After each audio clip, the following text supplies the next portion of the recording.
صبح ہوئی بیوی کو خواب سنایا، بیوی نے کہا تجھے برکت کی پڑی ہوئی ہے، ہمیں بھوک لگی ہوئی ہے، لہٰذا جا کر نکال لیتے۔ کہنے لگی بات یہ ہے جس مال میں برکت نہ ہو اس مال کو میں گھر میں لا نہیں سکتا۔ اگلے دن پھر خواب دیکھا، کوئی کہہ رہا ہے 10 دینار فلاں درخت کے نیچے ہے، جا کے وہ نکال کر لاؤ، آپ کی ضرورت پوری ہو جائے گی۔ یہ ان سے پوچھتا ہے اس میں برکت ہے؟ تو وہ کہتا ہے جی برکت تو نہیں ہے۔ اگلے دن وہ 10 بھی نہیں نکالے۔ اس کے بعد تیسری رات اس نے خواب دیکھا کہ کوئی ان سے کہہ رہا ہے کہ جاؤ فلاں درخت کے نیچے 1 دینار ہے اور اس میں برکت ہے، اس کو اٹھا لا۔ جب یہ جاتا ہے اور اس 1 دینار کو اٹھا کر لے آتا ہے تو 1 دینار کو لانے کے بعد بیوی کہتی ہے جی اب 1 ہی دینار ہے، چلو جی کوئی مچھلی وغیرہ خرید لو۔ انہوں نے اس 1 دینار سے مچھلیاں خرید، 2 مچھلیاں ملی۔ اب جب وہ مچھلیاں گھر میں لے کر آئے اور مچھلیوں کو جب انہوں نے چیرا تو دیکھا کہ دونوں مچھلیوں سے بہترین ڈائمنڈز، بہترین ہیرا ان سے نکلا۔ اب جب 2 ہیرے نکلے، ایک ہیرے کو یہ لے گئے بازار میں، تو بازار میں لوگوں نے کہا بھائی بات یہ ہے کہ اس کی قیمت صرف بادشاہ کی خزانے میں مل سکتی ہے، یہ ایسا ہیرا ہے جو بادشاہوں کے تاجوں میں لگتا ہے، تو اس کی قیمت آپ کو وہاں سے مل سکتی ہے، لہذا کہیں اور اپنے آپ کو مت تکاؤ۔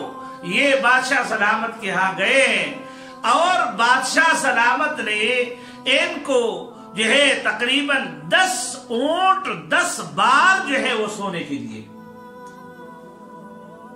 یہ واپس آئے ہیں، اور اس کے بعد جو ہے یعنی کچھ دنوں کے بعد وہ دوسرا ہیرا جو ہے وہ بھی بادشاہ پر بیچا ہے، اور اسی طریقے سے کئی بار سونا حاصل کر کے لے آئے۔ کہنے لگے یہ قیمت یہ اللہ تعالیٰ نے دنیا کے اندر والد کی خدمت کا بدلہ دیا، اور جو آخرت میں ملے گا وہ اس کے علاوہ ہے۔ لہذا یعنی جس کو بھی اللہ تعالیٰ نے مالا مال کر دیا ہے تو یہ خدمت کے بغیر نہیں ہوتا۔ اگر اولاد میں کوئی خادم ہے تو پھر ماں باپ کے مرنے کے بعد اسی خادم بیٹے کو اللہ پالتے ہیں، اور وہی پلتا ہے اور وہی پولتا ہے، اور ان کے معاشرے میں اور دنیا اور آخرت کے اندر بلائیاں اور بہتریاں اور اچائیوں کے دروازے اللہ ان پر کھول لیتے ہیں۔ جب کوئی بندہ بیٹا خادم ہو، بیٹی خادمہ ہو، تو پھر خدمت پر اللہ تعالیٰ یہ نعمت ہے۔ یاد ایک کتاب میں لکھا ہے کہ خدمت پتوں سے فتح خان بنا دیتا ہے۔ بڑا عجیب حضرت شیخ نے واقعہ بیان کیا ہے کہ پتوں سے فتح خان بنا دیتا ہے خدمت کرنا۔ کہنے لگے ایک بزرگ تھے، اس کا نام تھا فتح خان، اور اتنے بڑے بزرگ تھے کہ وقت کے بڑے بڑے علماء ان کے ہاتھ پر بیٹھتے، تو ان کا حال یہ تھا کہ شیخ کے ساتھ اپنے خانقاہ میں رہتے تھے۔ ایک مرتبہ شیخ نے کہا خانقاہ بنانی ہے، نیا خانقاہ بنانا ہے، لہذا کہتے ہیں کہ انہوں نے شروع کر دیا۔ بالکل مجذوب سا آدمی تھا، انہوں نے جناب گارا بنانا شروع کر دیا، مزدور کی جگہ پر خود اینٹ پکڑانا، پتھر پکڑانا شروع کر دیا، اور جب دوپہر کے وقت مزدور آرام کرتے تھے تو یہ گارا بنا لیتا تھا تاکہ یہ جو مزدور ہے اور دوسرے کاریگر ہے، یہ جب مستری جب اٹھے تو فوراً گارا تیار ہو اور کام شروع ہو اور وقت ضائع نہ ہو۔ اس طریقے سے گارا بنا۔ ایک مرتبہ آ کر کہنے لگے کہ جی یہ سامنے جو ٹیلا ہے اگر اس کو بندہ ہٹا دے تو آپ کی پرلے طرف جو ہے وہ دریا ہے، تو وہاں جو ہے اگر اس ٹیلے کو ہم ہٹا دے تو بالکل جو دریا ہے وہاں سے جو ہے نا پانی آپ کی کھیتوں میں آ سکتا ہے۔ لہذا شیخ نے ویسے کہہ دیا کر لو۔ کہنے لگے یہ شروع ہوئی، نہ دن کو دیکھا نہ رات کو دیکھا، ایسی خدمت کی کہ اس ٹیلے کو وہاں سے ہٹا دی۔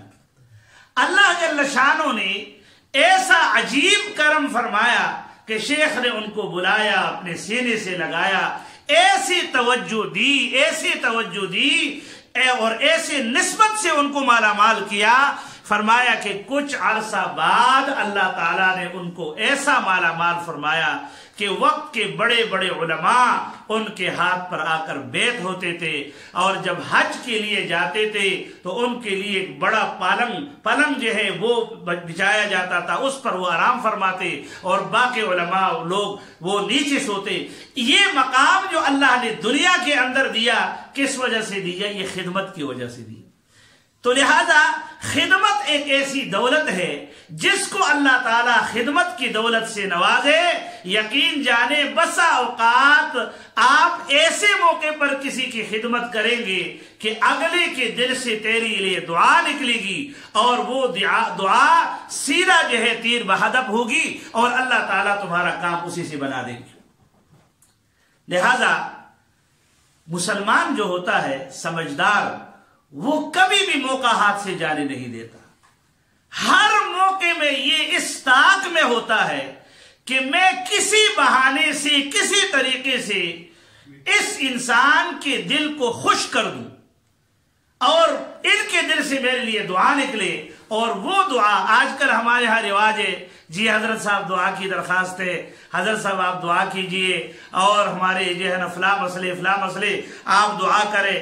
تو ایک رواج ہے، لوگ دعا کر بھی لیتے ہیں، لیکن اصل یہ ہے ایک ہے دعا کروانا اور ایک ہے دعا لینا۔ تو دعا لینا اسی کو کہتے ہیں کہ آپ کسی کو اسی ایسے وقت میں کام آؤ کہ اس وقت آپ کی شدید ضرورت ہو، اور آپ کسی کی حاجت اور ضرورت کو پورا کر لو، بھلے وہ عام مسلمان نہ بلکہ عام انسان ہو، مسلمان بھی نہ ہو اگر کافر بھی ہو، اور آپ ان کے کام ایسے وقت میں آئے کہ ان کو ضرورت تھی، اللہ تعالیٰ تمہاری اس خدمت کی قدر فرما کر تمہیں اللہ ضرور نوازیں گے۔ لہذا اس لیے ہمارے دین کا مزاج ہے دوسروں کے کام آنا۔ لہذا جب حضور صلی اللہ علیہ وسلم کو نبوت ملی اور حضرت خدیجہ الکبریٰ رضی اللہ تعالیٰ عنہ کے پاس آپ تشریف لائے غار حرا سے، تو اس وقت انہوں نے حضور صلی اللہ علیہ وسلم نے ارشاد فرمایا، مجھے تو اپنے اوپر خوف ہے اور ڈر ہے، اور میں سوچتا ہوں کہ یہ کچھ ایسی جو ہے نا یعنی کوئی اور چیز نہ ہو، کوئی سحر اور جادو نہ ہو، کوئی دوسری جو ہے نا ایسی چیز نہ ہو، اور مجھے ڈر ہے کہ یہ واقعی وہ فرشتہ نہ ہو جو فرشتہ آتا ہے، تو مجھے ڈر ہے کہ میں کہیں جو ہے نا پریشان نہ ہو جاؤں، اور مجھے اپنے آپ پر خوف ہے۔ تو حضرت خدیجہ الکبریٰ رضی اللہ تعالیٰ عنہ نے ایک عجیب بات فرمایا نہیں، یہ نہیں ہو سکتا کہ اللہ تعالیٰ آپ کو ہلاک کر دے۔ اِنَّكَ لَتَصِلَ الرَّحِمِ، آپ صلہ رحمی کرتے ہیں، وَتَقْسِمُ الْمَعْدُومِ، جن کے پاس کچھ نہیں ہوتا تم ان کے لیے کما کر دیتے ہو، ان کو کما کر دیتے ہو، اور مختلف قسم کی مصیبتوں میں پھنسے ہوئے لوگوں کی تم مدد کرتے ہو۔ لہذا دیکھو اس میں کوئی دوسری چیز، کسی عبادت کا تذکرہ نہیں ہے، اس میں ساری باتیں امی جان نے وہ فرمائی جو دوسروں کی بلائی اور دوسروں کی خیرخواہی پر مشتمل تھی۔ لہذا اللہ جل شانہ سے دعا ہے کہ اللہ تعالی ہمیں بھی یہ زندگی کے جو چند لمحے ہیں، اللہ ہمیں توفیق دے کہ ہم بھی دوسروں کے کام آ جائے، اور ہمارے ہاتھ سے ایسے کام ہو جائے جو دوسروں کو نفع کے ہو، دوسروں کو بلائی کے ہو، اور ہمیشہ یقین جانیے یاد اسی کو کیا جاتا ہے، اور بعد میں مغفرت کی دعائیں بھی انہی کے لیے کی جاتی ہے جو دوسروں کے کام آتا ہو۔ لہذا اللہ تعالیٰ سے دعا ہے اللہ تعالیٰ ہمیں ان باتوں پر عمل کرنے کی توفیق عطا فرمائے۔ وآخر دعوانا ان الحمد للہ رب العالمین۔ اللہ تعالیٰ ہم سب کے حال پہ رحم فرمائے۔